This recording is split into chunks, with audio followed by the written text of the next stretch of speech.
La maleta chocó contra los escalones del porche con un golpe sordo. El agua ya empapando la tela, mientras la lluvia caía con más fuerza. La voz de Adrián cortó más afilada que la tormenta. No eres más que una carga, mamá. Ya no puedo con esto.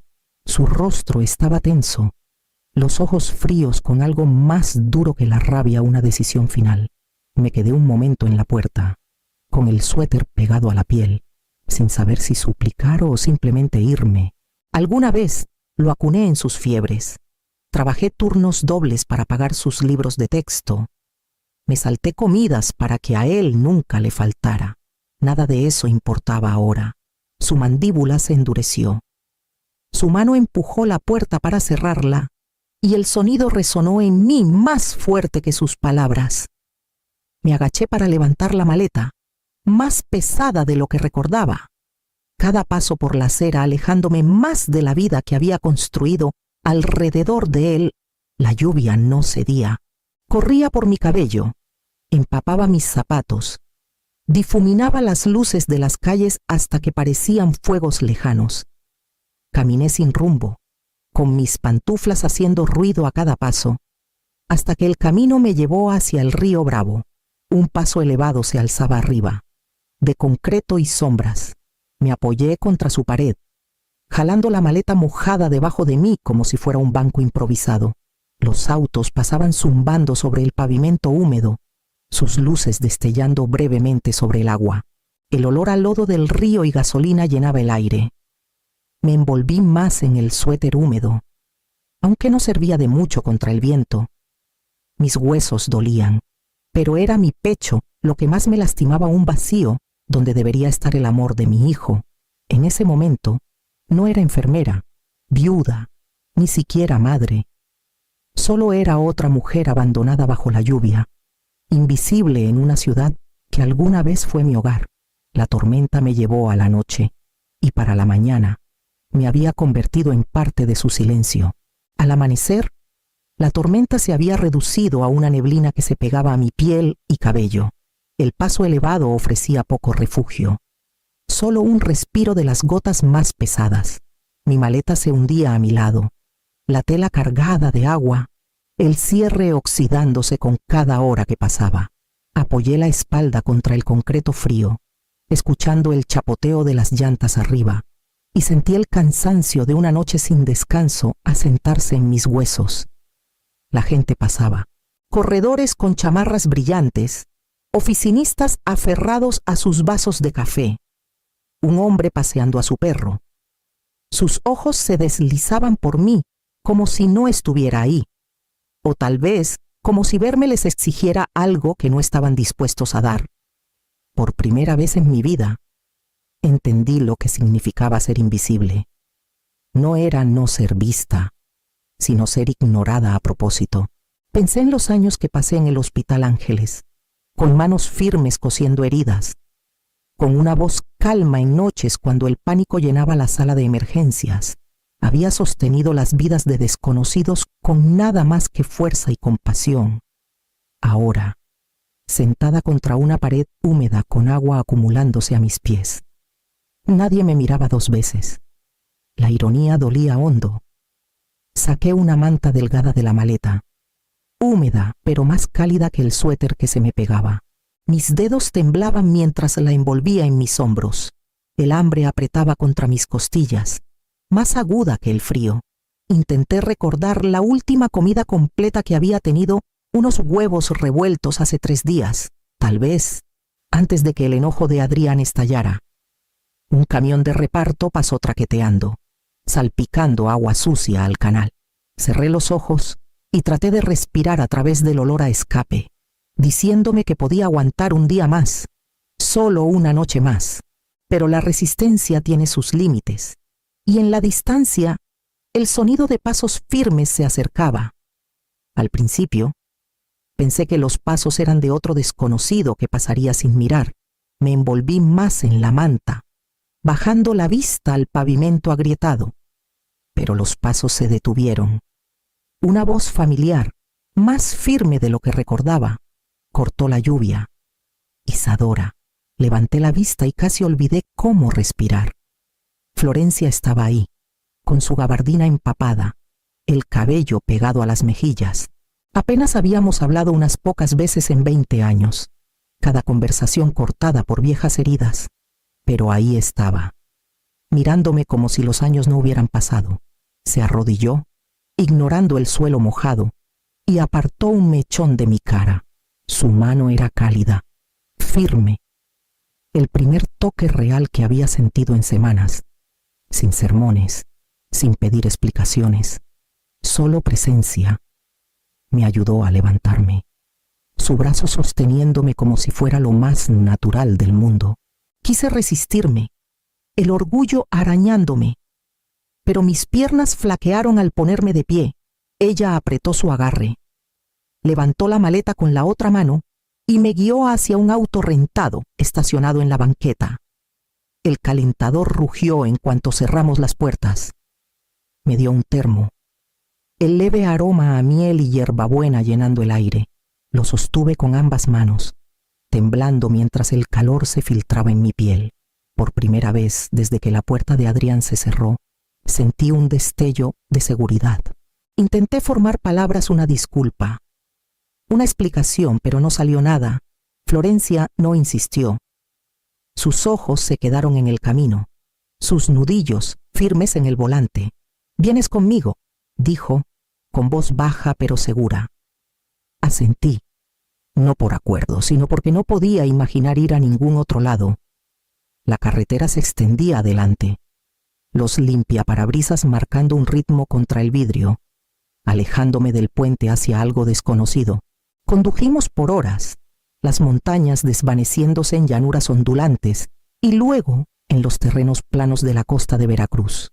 Florencia apenas hablaba, sus ojos fijos en la carretera, su silencio menos incómodo que protector. Observé las gotas de lluvia perseguirse en la ventana, preguntándome si seguía soñando. El puente, la maleta, la voz de Adrián, todo parecía de otra vida, pero mi cuerpo aún cargaba su peso. Cuando el aire salado entró por las rejillas, me di cuenta de que estábamos cerca de Veracruz.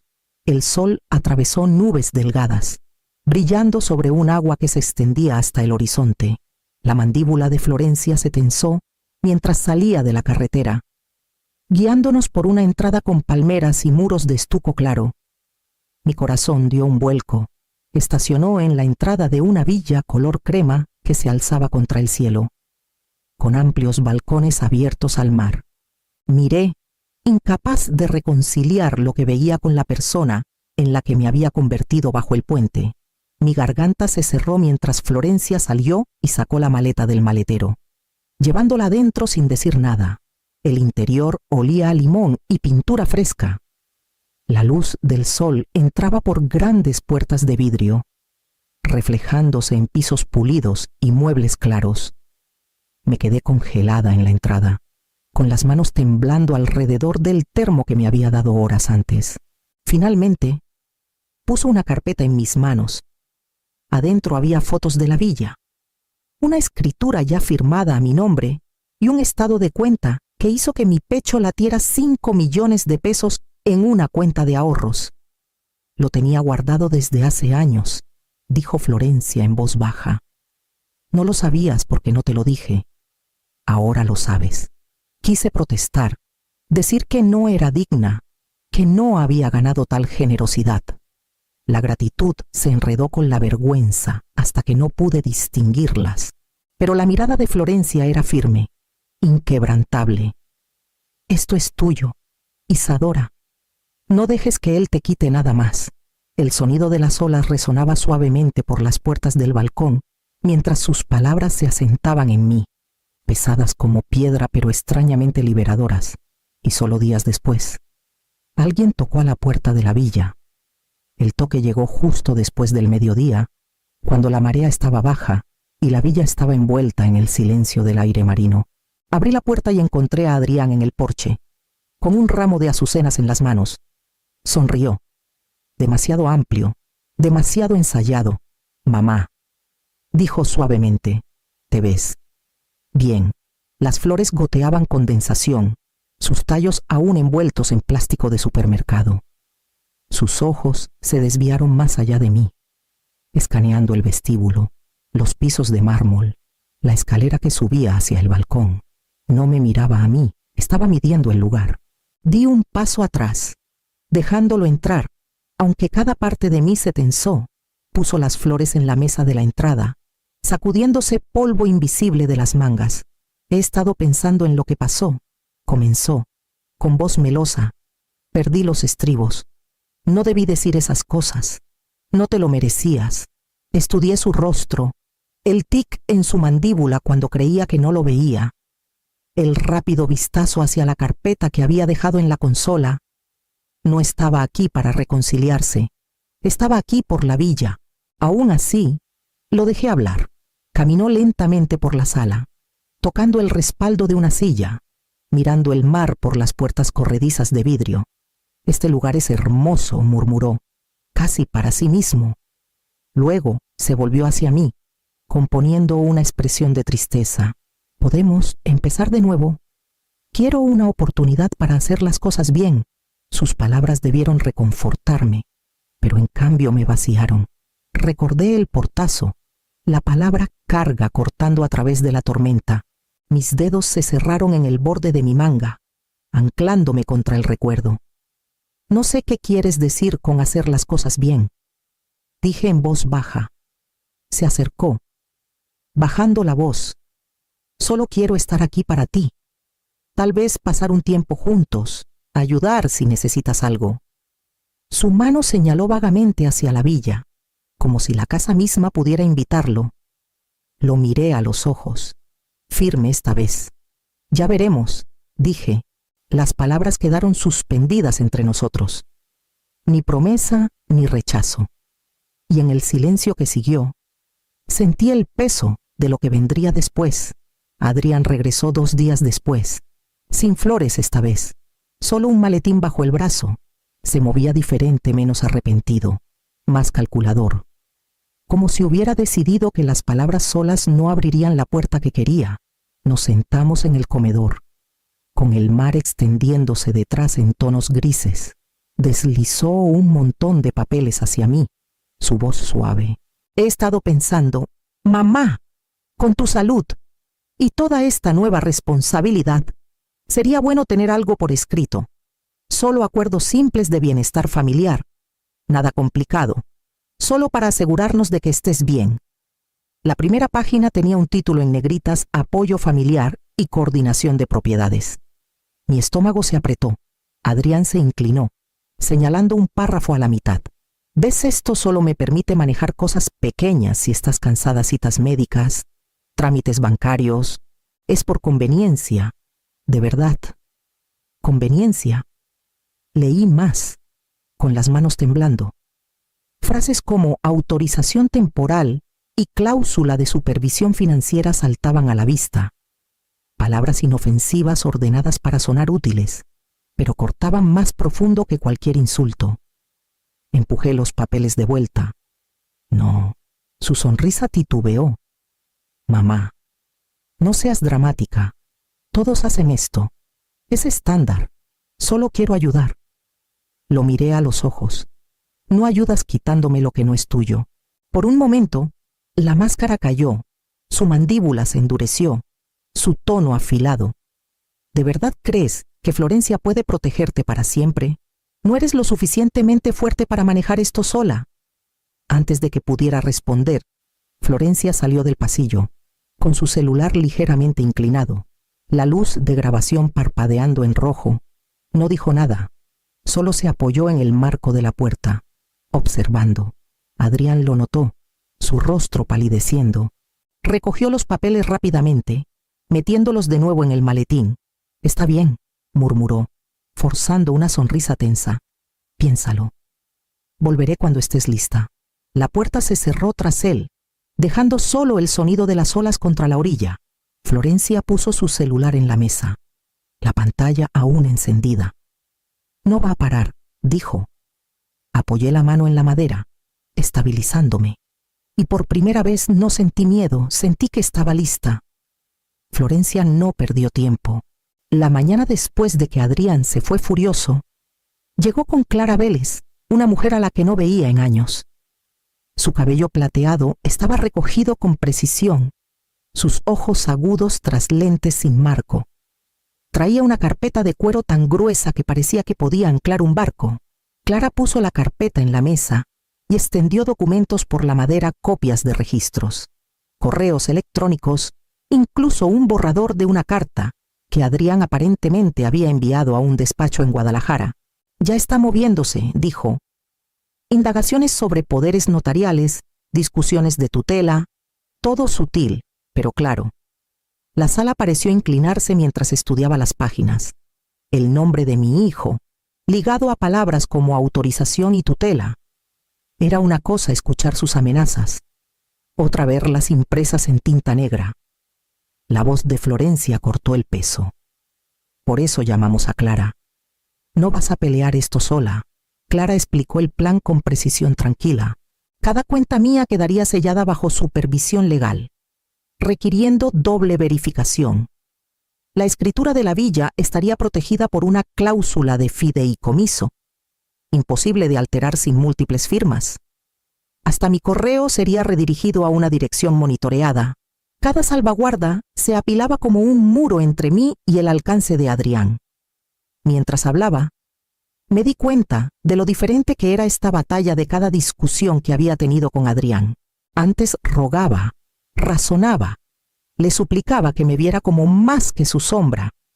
Ahora no necesitaba palabras, necesitaba papeles, firmas, fechas y pruebas.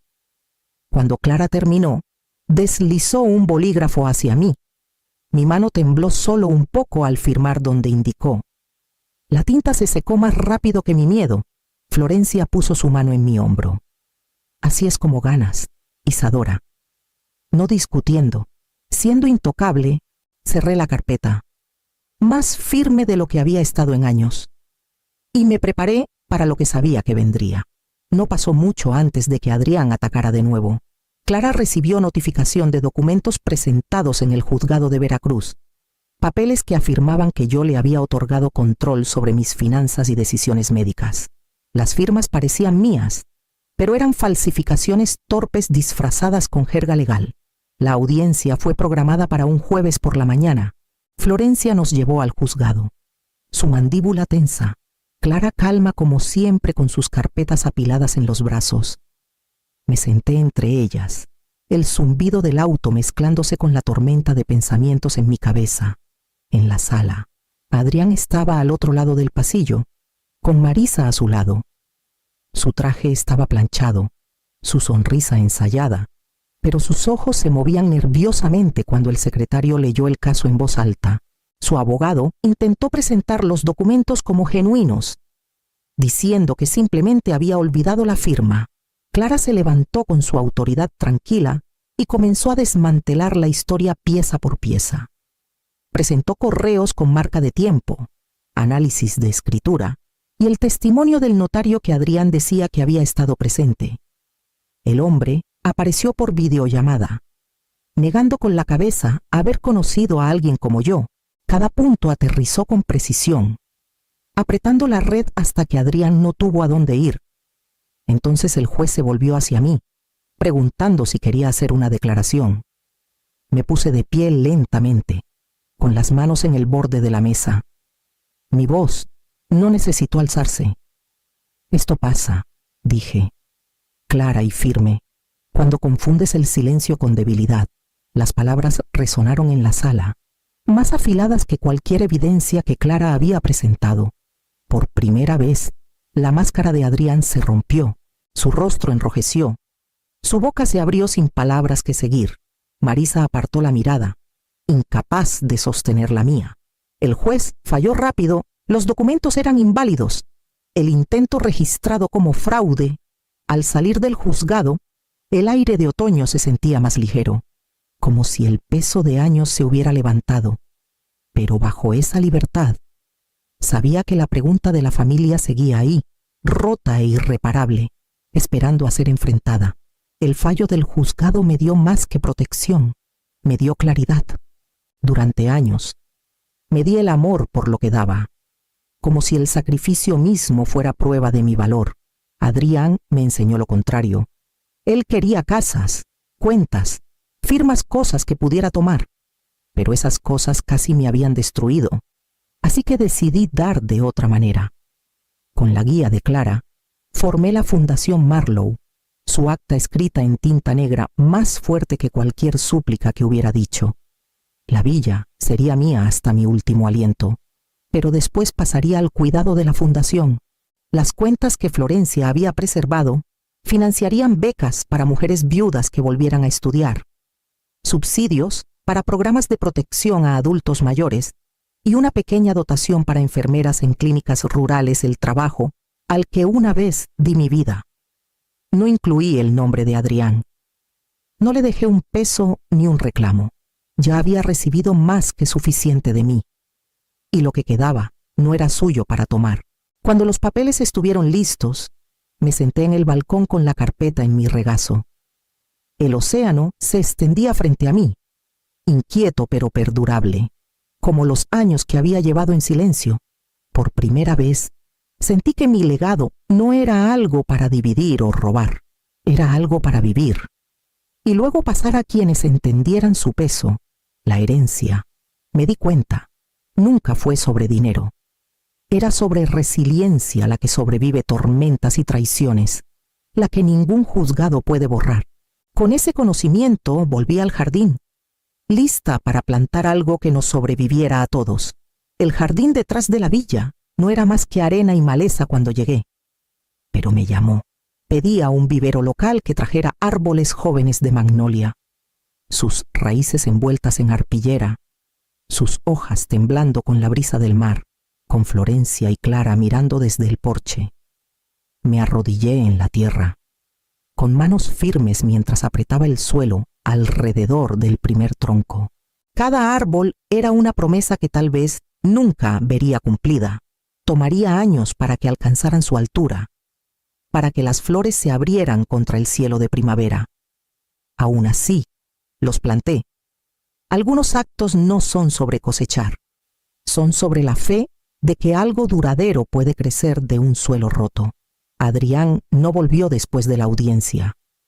Su silencio se extendió por semanas, luego meses, hasta que incluso el sonido de su nombre perdió su filo.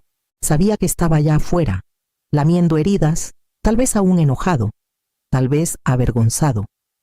Pero su ausencia ya no era un vacío, era espacio para respirar. Esa noche, Florencia abrió una botella de vino y Clara trajo un pay aún tibio de su horno. Nos sentamos en el porche mientras la marea subía, hablando poco, compartiendo un silencio que se sentía como triunfo, sin celebraciones, sin grandes declaraciones, solo tres mujeres que habían enfrentado tormentas y elegido mantenerse en pie. Miré los pequeños magnolios, frágiles contra el horizonte, y sentí la paz de saber que había dejado algo que no podían robar. Por primera vez en años, no estaba sobreviviendo. Estaba viviendo. ¿Cuál es la herencia más verdadera a una casa? Millones. O la libertad de vivir por fin en tus propios términos.